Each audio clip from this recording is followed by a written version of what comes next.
Very special. So, good morning, my dear students. So,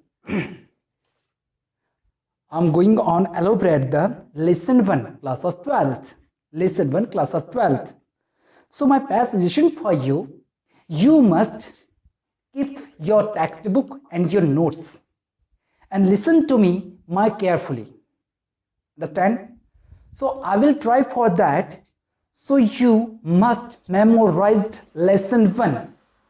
Okay, this lesson is very important for your examinations, like that stringa, like that summaries, like that title and question answers.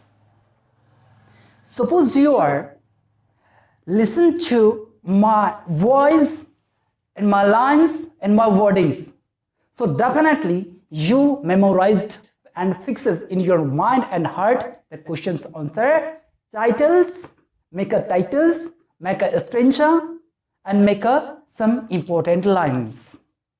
Okay तो मैं आज बात करने चाहूंगा यहां पर lesson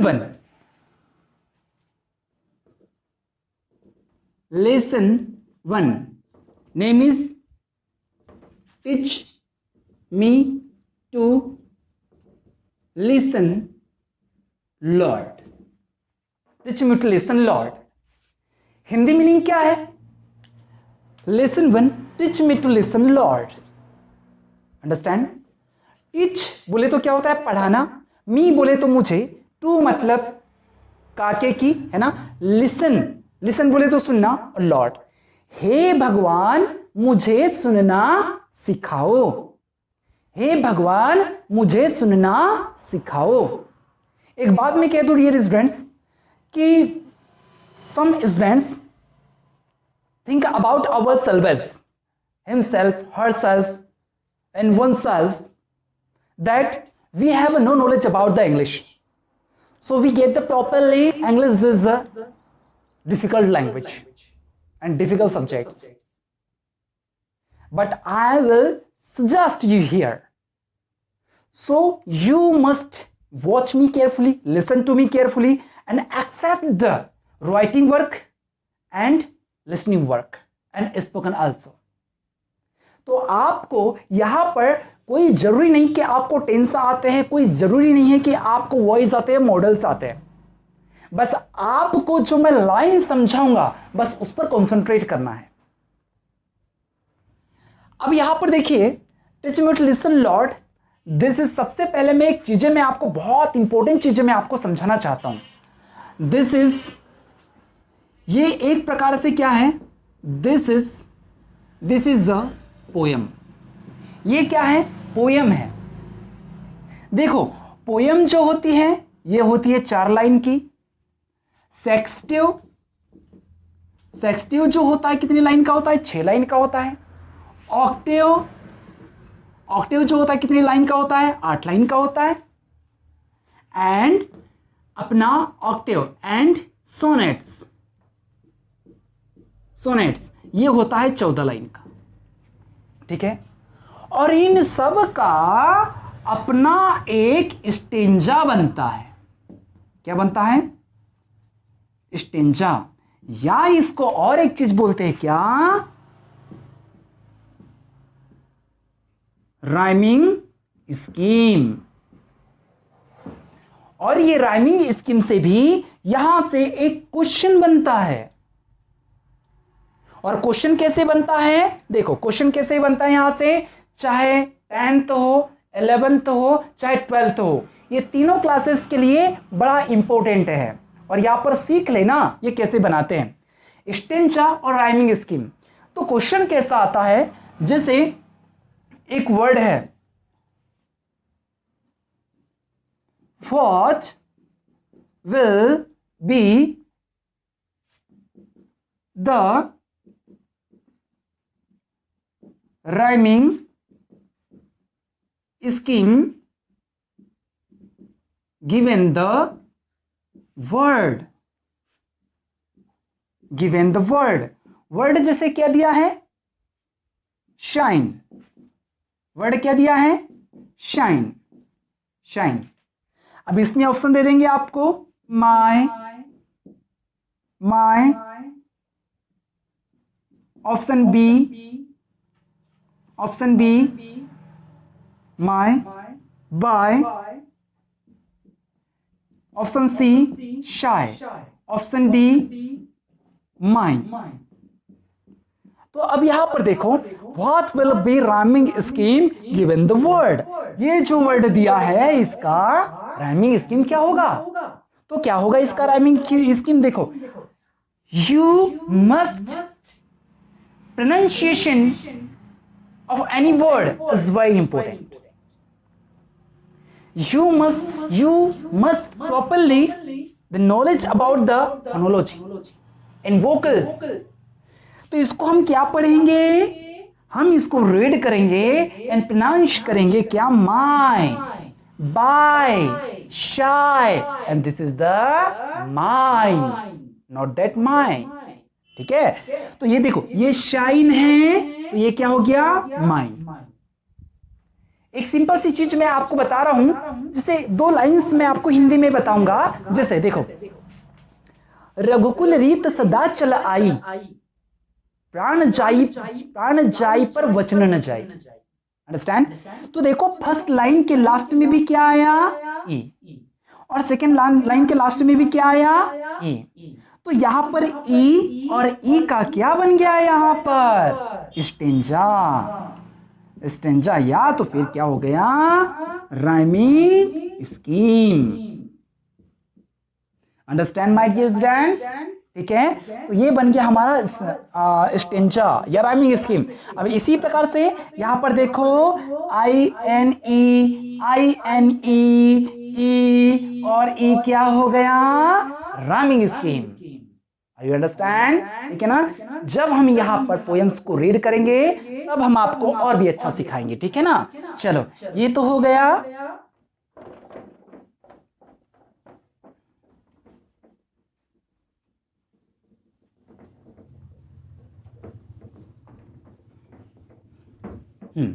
चलो, अब ये तो स्टेंजा हो गया। इसके बाद में क्या है? अच्छा, एक चीज और, कंपोज्ड बाय।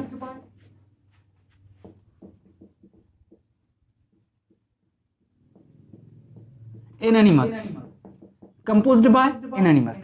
किसके द्वारा लिखा गया है? ये अपना एनोनिमस के द्वारा लिखा गया है। अच्छा, एनोनिमस क्या होता है भाई? ये कोई राइटर नहीं है। ये एनोनिमस का हिंदी मीनिंग होता है, इसका मीनिंग होता है वह व्यक्ति जो अज्ञात हो, जिसे जानते नहीं है कि भाई ये लिखी किसने है। तो इसी प्रकार से जब मालूम ही नहीं कि ये किसने लिखी, सर्टेन ही नहीं है, तो इसी प्रकार से इसका नाम दिया क्या? एनोनिमस। अंडरस्टैंड? अब देखो, सबसे इंपॉर्टेंट चीजें मैं अब आपको सिखाता हूं। ये तो हो गई बेसिक चीजें।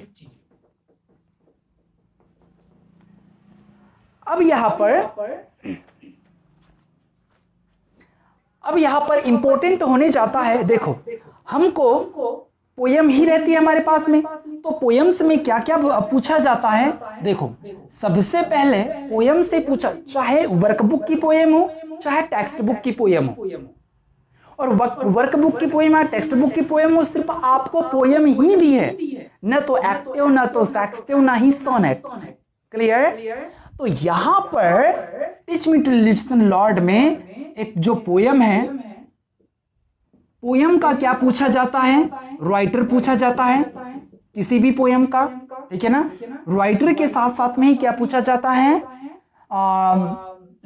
टाइटल पूछा जाता है, पोएम्स का टाइटल पूछा जाता है। साथ ही साथ में, जैसे मैंने जस्ट अभी आपको सजेस्ट किया, राइमिंग स्कीम पूछी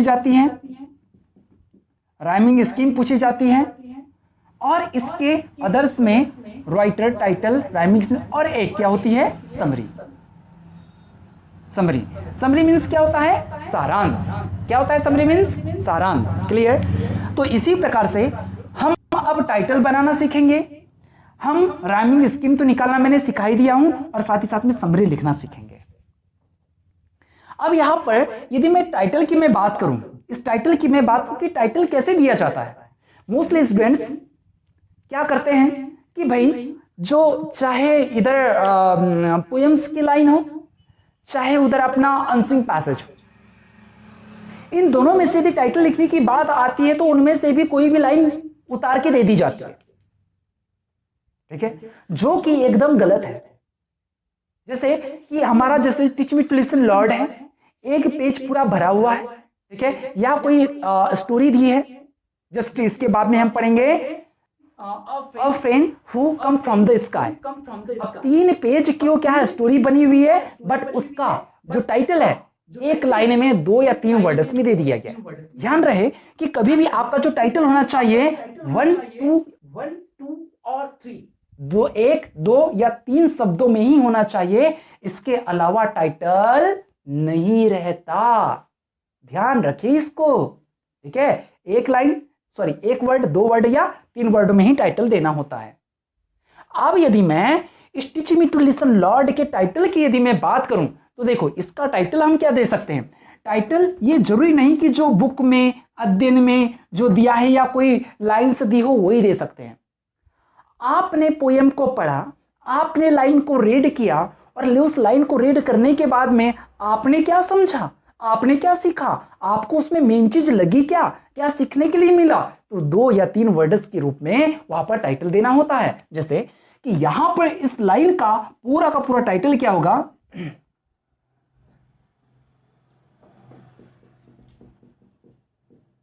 टाइटल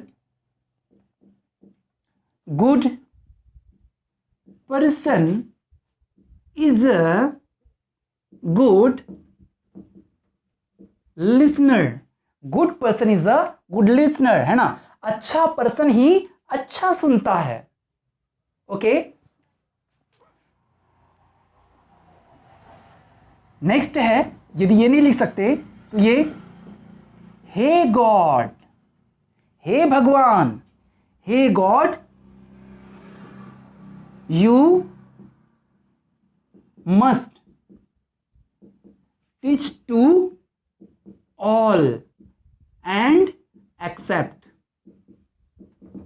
ये भी टाइटल आप दे सकते हो, चाहे लाइन से इनमें से कोई भी आए, इनमें से आप कोई भी लाइन दे सकते हो। अपने पास में पूरे 4 स्टेंजाज है और 4 के 4 में आप किसी भी पैराग्राफ में कोई भी लाइन से आया, आप टाइटल में ये दोनों में से कुछ भी दे सकते हो, ठीक है। तो यहां पर देखो, good person is a good listener, good अच्छा पर्सन, व्यक्ति इज मतलब है सिंगुलर के साथ में, अ गुड लिसनर एक अच्छा सुनने वाला। इसी प्रकार से हे गॉड, हे भगवान, you must teach to all and accept, क्या है कि हे भगवान तुम्हें सबको सिखाना चाहिए और सबको क्या एक्सेप्ट भी करना चाहिए, स्वीकार करना चाहिए। यू मतलब तुम, मस्ट मतलब जरूर, है ना, चाहिए, और टीच मतलब सिखाना, ठीक है, टू ऑल सबको, और एंड और एक्सेप्ट मतलब स्वीकार करना। अंडरस्टैंड, ठीक। चलो अब ये तो हो गया, ये सिखा दिया मैंने एक प्रकार से आपको क्या, टाइटल। अंडरस्टैंड, ठीक। अब देखो, अब टाइटल के बाद में आता है, लिखने के लिए आता है क्या हमको, समरी। क्या लिखने के लिए आता है हमको, समरी। अब देखो समरी कैसे लिखना है, समरी कैसे लिखना है, चाहे वर्कबुक की पोएम हो, चाहे टेक्स्ट बुक की पोएम हो, पोएम कोई भी हो, जैसे मैंने आपको यहां पर टाइटल बनाना सिखाया, सेम टू सेम आप वहां भी टाइटल बना सकते हो। आप कुछ स्टूडेंट से ये बोलेंगे, sir we have no knowledge about the English and about the wording, so how can it possible, how can we make, हम कैसे बना सकते हैं ये, तो पॉसिबल है डियर, ठीक है। देखो यहां पर समरी जब लिखेंगे तो सबसे पहले समरी में आपको एक एक चीज बड़े अच्छे से समझाऊंगा, और यहां पर यदि आपको कंफ्यूज रहे तो इसको रिपीट कर करके सुनना। देखो यहां पे समरी में मैं सबसे पहले यहां पर रेफरेंस डालूंगा, रेफरेंस। अब रेफरेंस जो है ये क्या चीज है, ये भाई ये तो पहली बार पढ़ रहे हैं हम, तो वेट डियर वेट, है ना, रेफरेंस। अब देखो मैं यहां पर क्या लिखूंगा, this lines have been taken from the most popular poem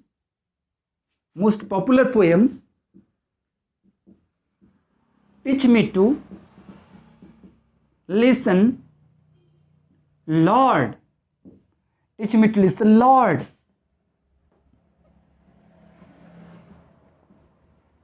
Composed by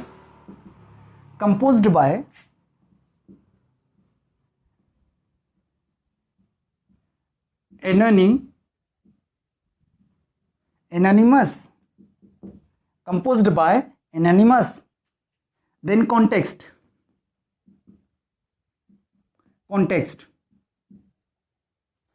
अब यहां पर देखो मैंने क्या लिखा है यहां पे, पोयम कोई भी हो, जब समरी लिखने के लिए आपको 100% ये लाइन सभी पोएम्स के लिए फिक्स कर ले। रेफरेंस समरी मतलब क्या होता है, सारांश। और यहां पर ये नहीं कि मैंने यहां पर रेफरेंस डाला है तो आपको रेफरेंस करके ऐसा लिखना है, मैं नहीं बोल रही, बट आपको समझाने के लिए लिखा है कि भाई ये इसका मतलब होता क्या है। रेफरेंस मतलब क्या होता है, संदर्भ। जैसे कि आप हिंदी में लिखते हो ना, कैसे कि प्रस्तुत पंक्तियां हमारे पाठ्य पुस्तक लेसन 1 से ली गई है, इसके कवि श्री जो भी एक्सेट्रा, समझ गए। तो सेम टू सेम यहां पर मैंने लिखा है, this lines have been taken. देखो दिस, ये अभी मिटा देता हूं मैं, रफ कर देता हूं। दिस, ये दिस मतलब क्या, ये दिस मतलब क्या होता है, यह या ये, ठीक है। किसके लिए यूज आता है भाई, प्लूरल के साथ में। और एक दिस और आता है, कौन सा दिस इसके साथ में, ये दिस है, और एक ये वाला जो हम ज्यादा यूज करते हैं। तो ये किसके साथ में यूज आता है, सिंगुलर के साथ में। 10th में बहुत बार पूछा गया है ये एग्जाम्स में, ठीक है। तो इसी प्रकार से ये दिस और ये दिस, ये सिंगुलर के साथ में और ये प्लूरल के साथ में, और मीनिंग दोनों का सेम, अंडरस्टैंड। तो देखो यहां पर ये this, THASE, this lines, line नहीं है, लाइन्स प्लूरल है तो प्लूरल, ये भी हेल्पिंग और प्लूरल है ना। This lines have been taken, तो ये जो प्रस्तुत जो लाइनें हैं, हैव बीन टेकन ली गई है, फ्रॉम मतलब से, द मोस्ट पॉपुलर पोएम बहुत ही सुप्रसिद्ध कविता, कौन सी, teach me to listen lord, हे भगवान मुझे सुनना सिखाओ, से ली गई है। इसके निर्माता कंपोज्ड बाय एनोनिमस है, इसके कवि श्री कौन है, एनोनिमस है। कंप्लीट, ठीक। अब जब आप यदि कोई इसके जगह कोई दूसरी पोएम यदि आ गई, लेसन 4 में है, ठीक है, जैसे हाँ लेसन 4 में है, तो इसके अलावा यदि कोई पोएम यदि आए तो आपको चेंज क्या करना है, सिर्फ और सिर्फ लेसन, अपना पोएम का नेम और उसके बाद में क्या, राइटर, ये दोनों ही चेंज करना है, इसके अलावा हमको कुछ भी चेंज नहीं करना है, अंडरस्टैंड, ठीक। चलो अब इसी प्रकार से हम आगे बढ़ते हैं, तो यहां पर देखो पहला पैराग्राफ क्या है ना, teach me to listen lord का। Teach me to listen lord का फर्स्ट पैराग्राफ यहां पर दिया है, teach me to listen lord to those nearest me, my family, my friends, my coworkers, help is me ever that, no matter what words I hear, the message is except the person and listen to me. देखो dear, एक problem मैं आपको बताता हूं कि poem को पढ़ना और किसी लेसन स्टोरी को पढ़ना, इन दोनों में अंतर है। एक स्टोरी को स्टोरी के हिसाब से पढ़े और एक पोयम को एक पोयम के हिसाब से पढ़े, ठीक है। जैसे कि ऑन्स अगेन मैं आपको और एक बार टीच कर देना चाहता हूं, एक बार और आपको सिखा देना चाहता हूं। Teach me to listen lord to those nearest me, my family, my friend, my co-workers, help is me ever that, no matter what words I hear, the message is accept the person and listen to me। ये पहले हो गया। तो ये पहले जो line है, ये कौन सी लाइन है हमारी, teach me to listen lord की। अपना देखो यहां पर हम ऐसे लिखते हैं ना, यहाँ पे सबसे पहले कि भाई नंबर 1, और यहां पर लिख देते टीच मी टू लिसन, और ऐसा डिस, और उसके बाद में listen to me, listen to me, ऐसा। ठीक है, दैट्स क्लियर। ठीक, तो इसी प्रकार से teach me to listen lord, है ना, ये लाइन्स हम एक्सप्लेन कर रहे हैं। तो ये इसका क्या हो गया, संदर्भ। अब लिखेंगे हम क्या, कॉन्टेक्स्ट। कॉन्टेक्स्ट, अब देखो ये कॉन्टेक्स्ट में क्या आएगा हमारा, कॉन्टेक्स्ट में आएगा कि भाई जैसे हम प्रसंग लिखते हैं ना कि इस कविता में कवि कहते हैं कि, है ना, तो इसमें हम क्या करेंगे, इन दिस पोयम लिख सकते हो, पोयम लिख सकते हो, या तो फिर लाइन्स भी लिख सकते हो, लाइन्स भी लिख सकते हो, है ना। ये प्लूरल है तो प्लूरल ही करना पड़ेगा, ये सिंगुलर है तो सिंगुलर करना पड़ेगा। इन दिस पोयम, हम क्या करते हैं, पोयम को लेते हैं। ठीक, in this poem the poet, in this poem the poet says about the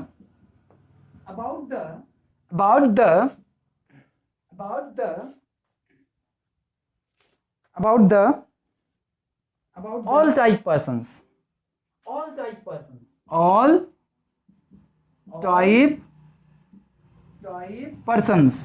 all type persons, and hey Lord,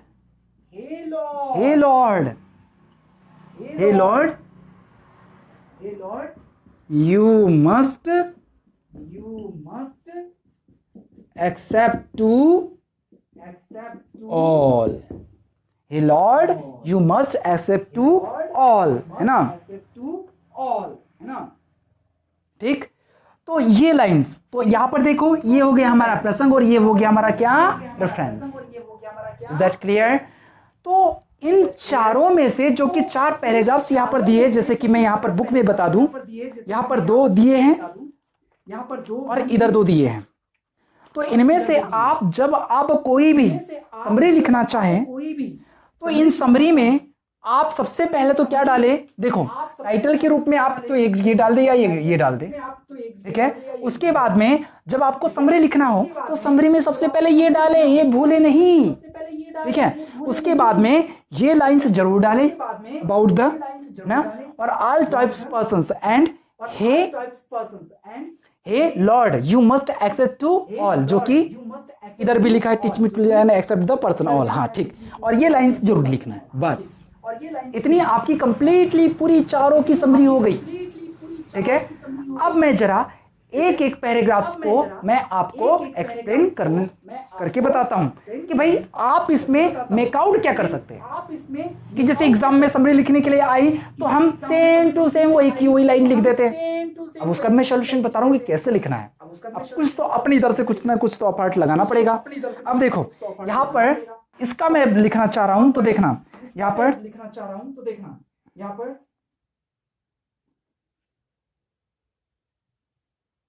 this is the main message, this is the main message, this is the main message, this is the main message, nearest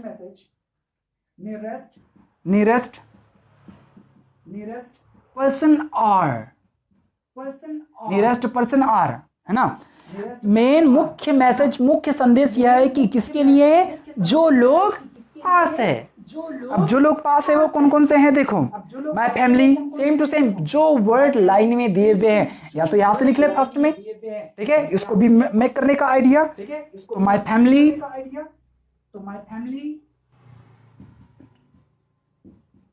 family,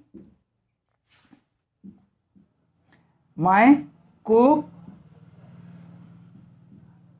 workers, my coworkers, my friends,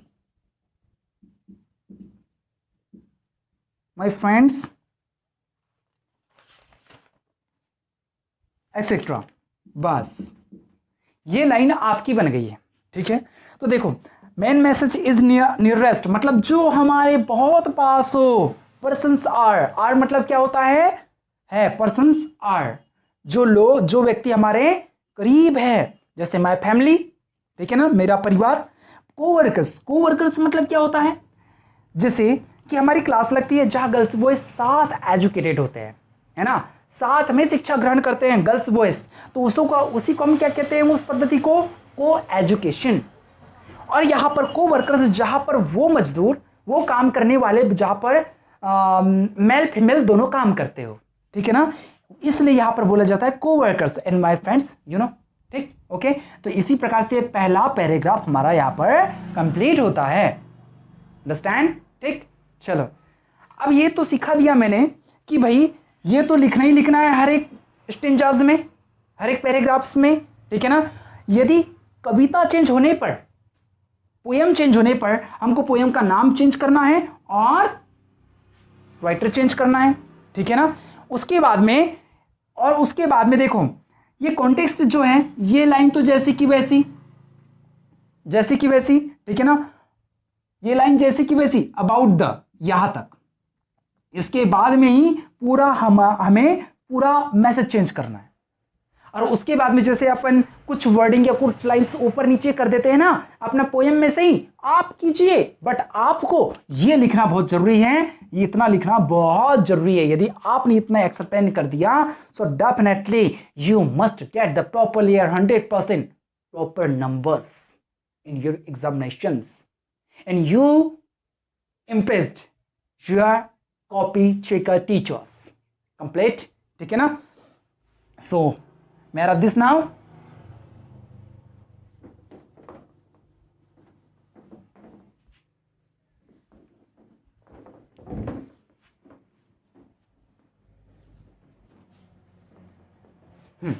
चलो, अब मैं आपको, जैसे मैंने यहां पर summary लिखा था, थोड़ा इसके बारे में और बता दूं। मैं समरी जो लिखा था मैं यहां पर समरी, तो इसका मैंने रेफरेंस संदर्भ, और एक लिखा था क्या, कॉन्टेक्स्ट, हाँ कॉन्टेक्स्ट, ठीक है। तो इसका मतलब होता है क्या, संदर्भ, इसका मतलब होता है क्या, प्रसंग, जो मैंने आपको एक्सप्लेन किया, ठीक है। तो ये जो रेफरेंस और कॉन्टेक्स्ट है, जब आप समरी लिखोगे आपको इसका लिखना जरूरी नहीं है, ठीक है। वो तो मैंने एक आपको अलग अलग तोड़ के मैंने आपको बताया, इसका ध्यान रखें। समरी आप जनरली जो मैंने इसको समझा बैक टू बैक नीचे के नीचे लिख दोगे, बस the end, that's all, complete, ठीक। चलो, फर्स्ट पैराग्राफ तो हमारा हो गया, अब हम करेंगे समरी सेकंड। समरी सेकंड है हमारी क्या, नेक्स्ट है teach me to listen Lord.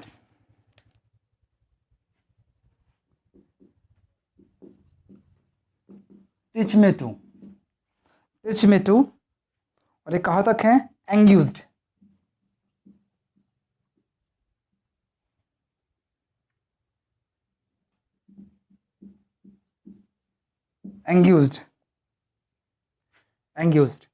अब देखो, हमें इसके लिखना है क्या, समरी। जो मैंने आपको रेफरेंस बताया और एक क्या बताया, कॉन्टेक्स्ट बताया, वहां तक तो लिखना ही लिखना है, दैट्स ऑल, ठीक है ना। इसके बाद में अब देखो, मैं इसको टिच करके मैं आपको बताऊंगा, बुक जरूर पास में रखिएगा और नोट्स भी। Teach me to listen lord, to this for for me, the whisper of fleece, the plea of forgotten, the cry of the accused.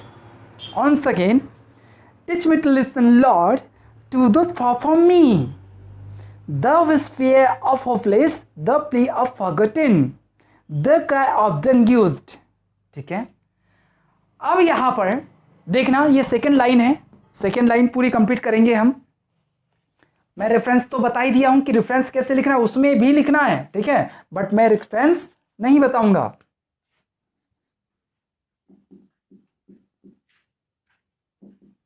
Reference, ठीक है।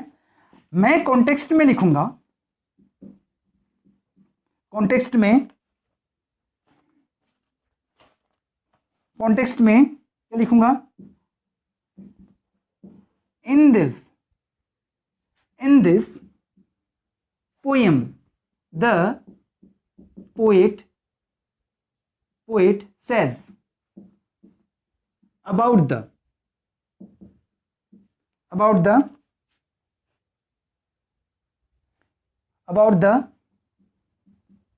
accept the person who far from us, ठीक है। अब देखो, in this poem the poet says about the, इस lines में कवि किसके बारे में कहते हैं, accept the person who far from me. तो उस व्यक्ति को स्वीकार करो जो हमसे दूर हो, जो हमसे क्या हो, दूर हो। तो ये देखो, फार मतलब क्या होता है, दूर, है ना। इन this poem the poet says, ये तो समझा ही दिया था। एक्सेप्ट मतलब स्वीकार करना, द पर्सन व्यक्ति, हु मतलब जो जिसे, फार मतलब दूर, फ्रॉम मतलब से, और अस बोले तो हमारा, ठीक है। तो इसी प्रकार से in this poem the poet says about the accept the person who far from us, ठीक है ना। और कौन लोग हमसे दूर हैं, अब देखो कौन कौन लोग हमसे दूर है भाई, सेम टू सेम जो अपने बुक के लाइंस में दिया है, विस्पर,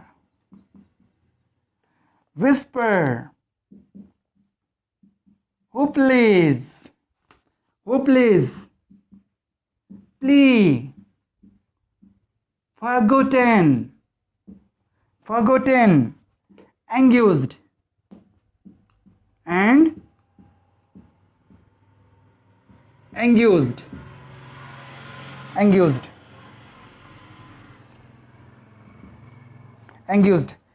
अब यहां पर देखो कौन लोग हमसे दूर है, विस्पियर मतलब क्या होता है, भूले भटके, सॉरी, जो कम बोलते हैं, और बोलते भी हैं तो बहुत ही नॉर्मल, बहुत ही नॉर्मल और बहुत धीरे धीरे बोलते हैं। जैसे कि भाई क्लास में कोई स्टूडेंट्स हैं, उनको डाउट रहने पर भी कुछ बोल नहीं पाते, बोलेंगे भी तो धीरे धीरे, ठीक है। तो ऐसे लोग क्या है कि भाई उस एक्शन को सीखने में या उस एक्टिविटीज को सीखने में क्या हो जाते हैं, दूर हो जाते हैं, ये विस्पियर लोग। होपलेस, आशाहीन लोग, जैसे कि भाई कोई कार्य करना है तो पहले ही हम क्या बोलते थे, यार इट्स इम्पॉसिबल, ये मेरे बस की बात नहीं है, ठीक है ना। ये प्ली मतलब क्या होता है, प्ली मतलब होता है क्या, भावुक लोग, जो भावनाओं में बह जाते हैं, है ना, भावुक लोग, और जो भावनाओं में बह गया वो भी, उसमें से एक मैं भी हूं। प्ली फॉरगेटन, भूले भटके लोग, जो रास्ते में चलते गए और चलते चलते उन्हें रास्ता छोड़ दिया, समझ गए, तो this is the forgotten, understand. Then उसके बाद में भूले भटके लोग, इसको बोल सकते हैं अपन भूले भटके लोग। एंग्यूज्ड मतलब क्या होता है, संतृप्त, चिंतित। तो इसी प्रकार से कम बोलने वाला, हेल्पलेस, आशाहीन। प्ली मतलब क्या होता है, प्ली मतलब होता है क्या, भावुक। फॉरगेटन, भूले भटके, और एंग्यूज बोले तो संतृप्त। थोड़ा मात्राओं में दिक्कत है, हिंदी की मात्राओं में लगाने में थोड़ा सा प्रॉब्लम है हमें, है ना, कोई ये उल्टी सीधी लग जाए तो उसके लिए सॉरी, है ना, ठीक, सही कर लेना। तो इसी प्रकार से यहां पर वो लोग कौन जो हमसे दूर है, तो कौन लोग हमसे दूर है, whisper, hopeless, plea, forgotten and anguished. These persons are far from us. Understand? ठीक, चलो ये तो हो गया, ये नंबर 2 का हुआ, ठीक है ना। अब आता है हमारे पास में नंबर 3, और नंबर 3 में हमारे पास में क्या है,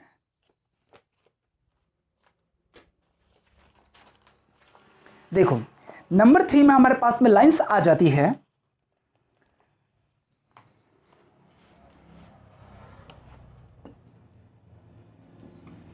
teach me to listen lord से लेंगे तो ये ऑफ मी तक हो जाएगी। अब देखो इसको हम रीड करेंगे। Teach me to listen lord to myself, teach me to listen lord to myself, help me to be less afraid to touch the voice inside in the deepest part of me, in the deepest part of me. Once again, teach me to listen Lord to myself, help me to be less afraid to touch the voice inside in the deepest part of me. Clear? ठीक? तो sorry, अब देखो reference तो मैंने आपको पहले ही बता ही दिया, रेफरेंस ठीक है, इसको बताने की जरूरत नहीं है। कॉन्टेक्स्ट में अब यहां पर मैं थोड़ा सा अलग सा बताऊंगा मैं आपको, है ना। जो भी आपको लाइन अच्छी लगती है आप उसको डाल लीजिएगा, ठीक है, समरी में। तो देखो इन दिस